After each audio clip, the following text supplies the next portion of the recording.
Have you back. Now let's bring you this. South Africa's GDP has shown notable improvements. It increased by 1.2% in the fourth quarter of 2021.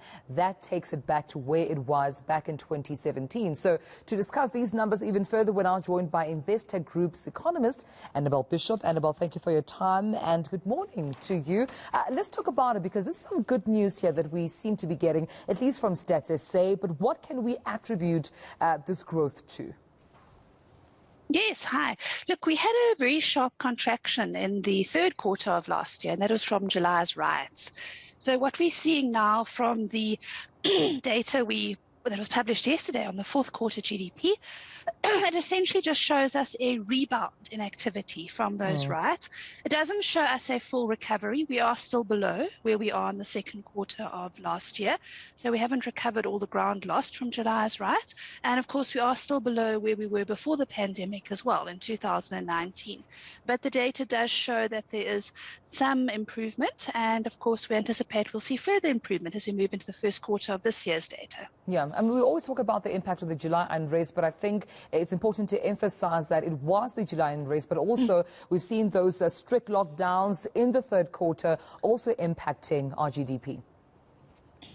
Absolutely. And of course, you know, in the fourth quarter, sorry, bit of a voice. Sorry. In the fourth quarter, we obviously saw an improvement. Sorry about Are you okay, this. Annabel? Yeah, sorry, I think something just went the wrong way. In the fourth quarter, we obviously saw an improvement, and that is because the lockdown restrictions eased. And the good news is that we're not expecting to see any lockdown restrictions this year, which should impede economic growth. But what we are waiting for is government to obviously improve its regulatory environment and ease of doing business, and that'll be supportive of better economic growth. Right. I want to talk about those different sectors, which were some of the positive contributors here. We're seeing mining, agriculture, and manufacturing also play a role. What can you tell us about their contribution, the significance in these numbers? Yes, so I think, you know, overall, when we see the commodity prices improve, we obviously see a better performance come out from those areas. And I think what we can tell you from a good news perspective is certainly that as we move into the first quarter of this year, we saw an even better performance come out from commodity prices. So that should really boost mining production for Q1 this year. And of course, don't forget as well the trade balance and exports. And in turn, that should also allow us to see a government, the government financial statistics experiencing a budget surplus as well, likely for March, you know, giving us a twin surplus possibly for February as well. Yeah, we were also seeing the conflict in Ukraine and Russia. Talk about it all the time in terms of its impact on, you know, our economic performance or even our investments in South Africa. Anything we should be worried about, we should be tracking as far as our GDP is concerned and the Ukraine/Russia conflict?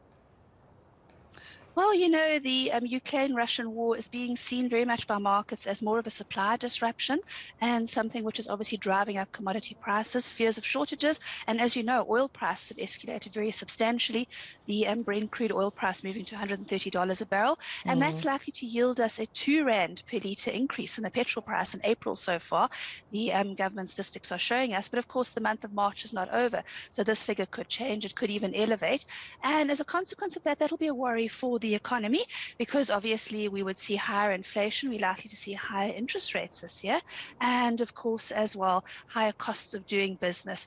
Now I think, you know, we obviously are hoping that the Ukraine-Russian conflict ends quite soon, but it doesn't look likely that it's going to, and of course markets have now started to factor this in, and that is showing further support for commodity prices. But of course for oil, you know, South Africa continues to import oil. That's actually our largest import, and that'll also be a negative drag on our trade balance as well.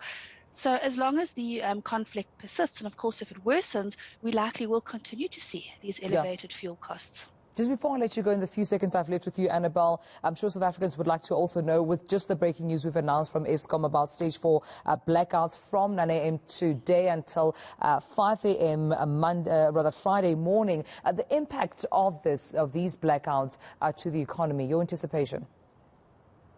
Well, you know, it's very worrying because obviously it really cuts off economic growth and activity, and it's likely to see a poor outcome for the second half of March if we obviously see them persist. You know, we obviously started off at stage 2 load shedding, of course, now moved to stage 4.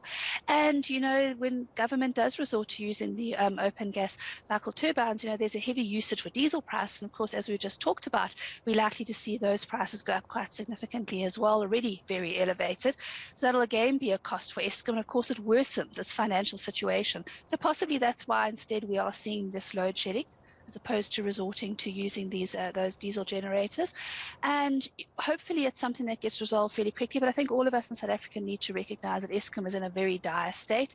We have very, very poor capacity from an electricity perspective. And the quicker and sooner we can move into the renewable energy environment and allow the private sector full access to generate electricity for the whole of South Africa, the quicker we'll get past having these disruptive load shedding experiences. All right, we'll leave it there. I appreciate you speaking to us this morning. Investec Group Economist Annabel Bishop, always a pleasure talking to you.